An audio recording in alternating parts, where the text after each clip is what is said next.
तत्वों की निर्मित हुई।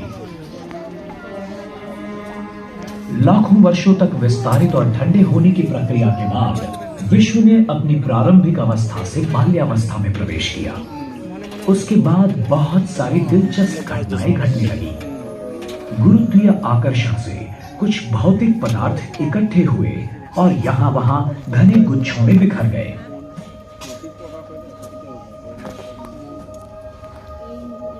ये वायु और धूल से भरे गुच्छे अंत में ढह गए और आकाश गंगाओं में बदल गए। आकाश गंगाओं के हाइड्रोजन और हीलियम वायु बिखरकर उनमें से छोटे बादल बन गए।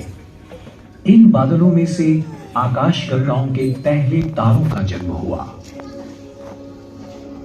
शुरुआत में निर्माण हुए बहुतांश तारे अति विशाल थे, पर कुछ लाख वर्षों तक ही वो टिक पाए। फिर उनका विस्फोट हुआ प्रलयंकर धमाकों में, जिन्हें सुपरनोवा के नाम से जाना जाता है।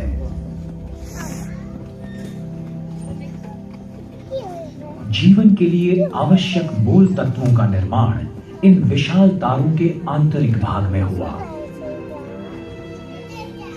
जब उनका विस्फोट हुआ, तब ये मूल तत्व आंतरतारकीय अवकाश की कड़ी शीतलता में फेंके गए।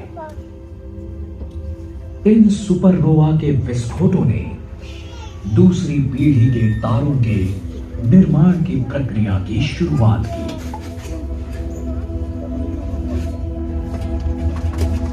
जब तक विश्व की आयु कुछ अरब वर्षों की हुई, तब तक विश्व बहुत जटिल बन चुका था।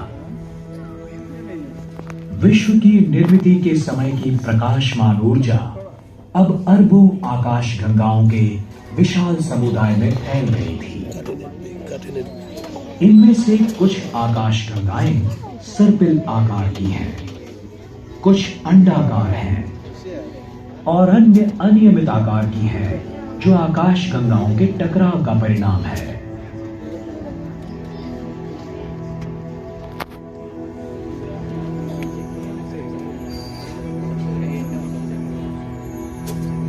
तारों की कई पीढ़ियों ने एक के बाद एक जन्म लिया।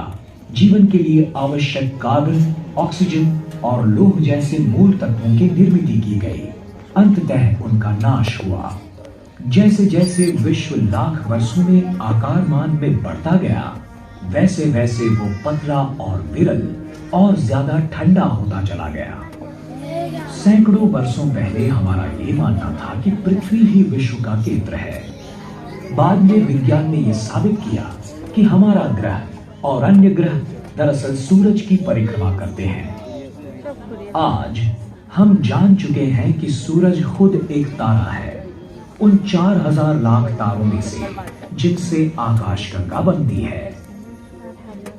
पर हमारी आकाशगंगा जो अनगिनत तारों से बनी है, वो भी छोटी लगती है जब हमें ये महसूस होता है कि वो भी विश्व की अनगिनत आकाशगंगाओं में से केवल एक ही है। हमारी इस आकाशगंगा का निर्माण अरबों वर्षों पहले एक बड़े धमाके के बाद हुआ, मतलब अंदाजन 13.2 अरब वर्ष पहले। उसके सबसे प्राचीन तारों की आयु अंदाजन 10 अरब वर्ष है और सबसे नए तारे कुछ करोड़ों वर्ष की आयु के हैं। वास्तव में छोटे तारों का जन्म हर दिन होते ही रहता है। हमारा सूरज मध्यम आयु का तारा है। उसकी आयु है 4.5 अरब वर्ष।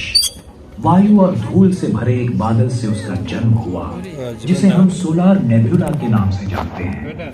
एक विस्फोटक तारे की मृत्यु हुई और उसमें से सूरज का जन्म हुआ। एक विनाश होते तारे के विस्फोट से निकली कंपन लहरों से सौर मंडल की निर्मिति की शुरुआत हुई।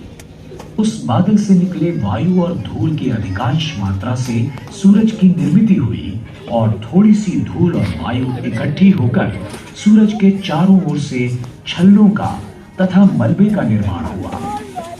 इन छल्लों का बहुतांश द्रव्य इकट्ठा होकर उनमें से बुध, शुक्र, पृथ्वी, मंगल, गुरु, शनि, यूरेनस, नेपच्यून जैसे ग्रहों का निर्माण हुआ। द्रव्य के कुछ बचे कणों से प्लूटो जैसे छोटे ग्रह, ग्रहिका और धूमकेतु बने। 8 ग्रहों में से तीसरा ग्रह पृथ्वी एक ऐसे क्षेत्र में स्थित है जहां जीवन विकसित हो सकता है। शुक्र की तरह वो सूरज से इतना भी नजदीक नहीं है जहां पानी उबलता रहता है, और वो इतना दूर भी नहीं है जहां पानी का बर्फ बन जाए, जैसे कि मंगल। पानी जल रूप में जीवन विकास के लिए और उत्क्रांति के लिए आवश्यक है। शुरुआत में पृथ्वी काफी तप्त थी।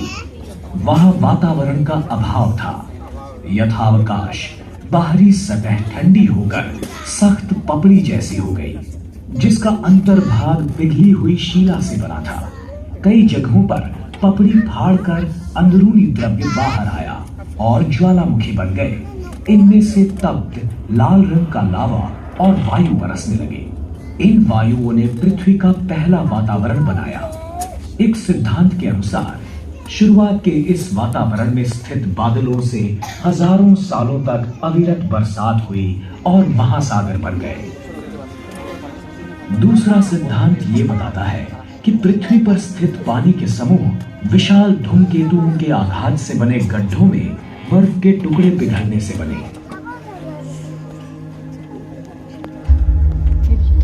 अगर आप हमारे ग्रह का जन्म आसमान से देखते तो नजारा कुछ इस तरह का होता।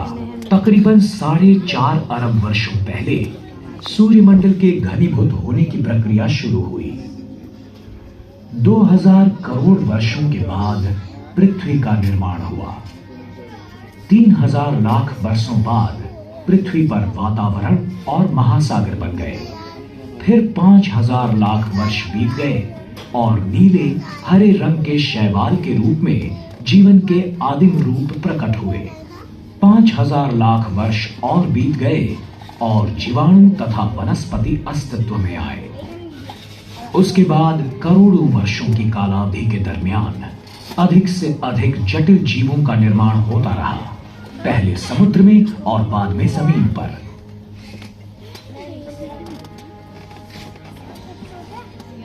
कुछ 2000 लाख वर्षों पहले डायनासोर्स जैसे महाकाय जानवरों ने पृथ्वी पर राज किया।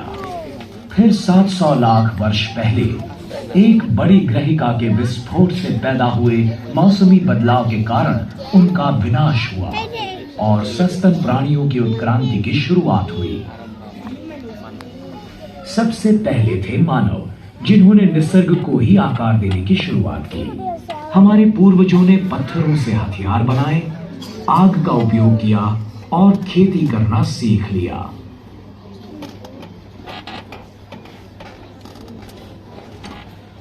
पथिकों और भटकइये लोगों से हम आदिवासी बन गए। जैसे जैसे जीना आसान हुआ, वैसे लोगों को आसमान की ओर देखने का ज्यादा समय मिलने लगा। रात के आसमान में दिखने वाले तारों के फैलाव को देखकर हमारे पूर्वजों ने परिचित आकार तथा प्रतिमाओं की कल्पना की, जिन्हें हम नक्षत्र कहते हैं। आज हम जान गए हैं कि पूरे आसमान में 88 नक्षत्र हैं।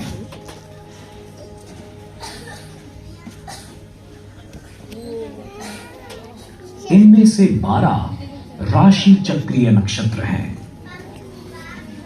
एक साथ देखें तो उनका आकार आसमान में एक पट्टी की तरह दिखता है। सूरज, चांद और ग्रह इस राशि चक्र के पट्टे से गुजरते हैं, ऐसा आभास होता है।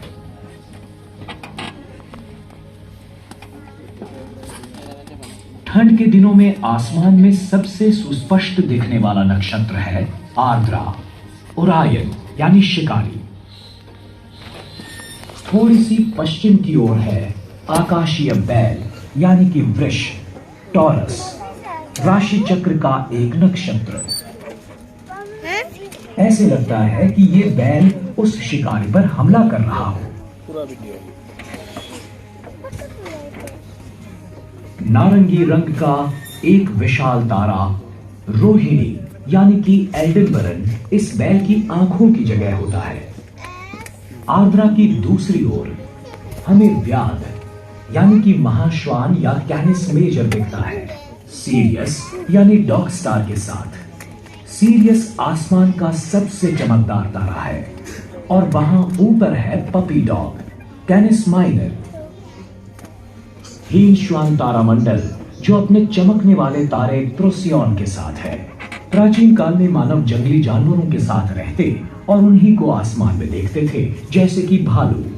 तो वहां है बड़ा भालू, सप्तर्षि या अर्सा मेजर, और नजदीक है छोटा भालू, ध्रुव मत्स्य या अर्सा माइनर।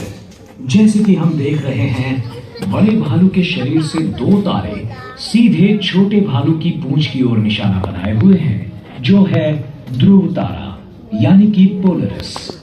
उसी के ठीक ऊपर हमें दिख रहा है लोकप्रिय राशि नक्षत्र लियो यानी कि सिंह। उसके आगे के पंजे के पास है एक चमकीला तारा मघा यानी रेगुलस। ये दरअसल 4 तारे हैं और पूंछ के नजदीक है डेनेबोला जो एक जवान तारा है। दक्षिणी आसमान में हम देख सकते हैं एक प्राचीन जहाज को, नौका मंडल को, जो है आर्गो।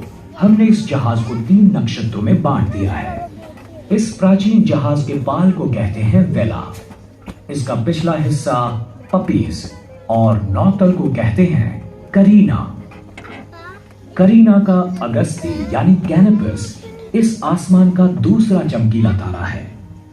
अगस्ती का उपयोग नौका परिवहन में दिशा दर्शक के रूप में किया जाता है। दक्षिण में एक और नक्षत्र है जिसका उपयोग भी नौका परिवहन में होता है। वो ये है जो 4 तारों से बनता है और आकार में एक क्रूस जैसा है। ये है दक्षिणी क्रूस यानी त्रिशंकु या क्रक्स। त्रिशंकु घेर रहा है एक सबसे बड़ा नक्षत्र नर्तुरंग यानी सेंटोरस को। लोगों को लगता था ये तारे एक सेंटोर के आकार में हैं, जो आधा मानव आधा घोड़ा था। नर्तुरंग के पिछले खुर में आसमान का तीसरा चमकीला तारा अल्फा सेंटोरी है, जिसके नजदीक है प्रोक्सिमा सेंटोरी, जो हमारे लिए रात के आसमान का सबसे नजदीकी तारा है। यहां ग्वाला नक्षत्र में बूटीज द हर्ड्समैन में हमें दिखता है स्वाति तारा यानी आर्कटरस, जो चौथा चमकीला तारा है। आसमान का 5वां चमकीला तारा पूरब की ओर से उदय होते हुए दिखता है।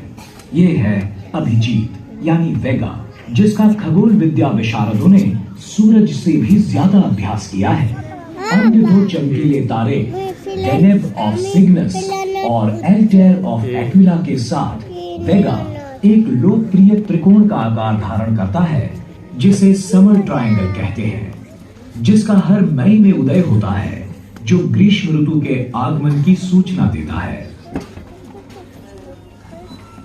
किसी भी समय आसमान की ओर नजर करते हुए हम अपनी आंखों से देखते हैं लगभग 3000 तारे, जिनमें से कुछ ज्यादा चमकीले होते हैं, कुछ फीके, और कुछ को तो हम देख ही नहीं पाते।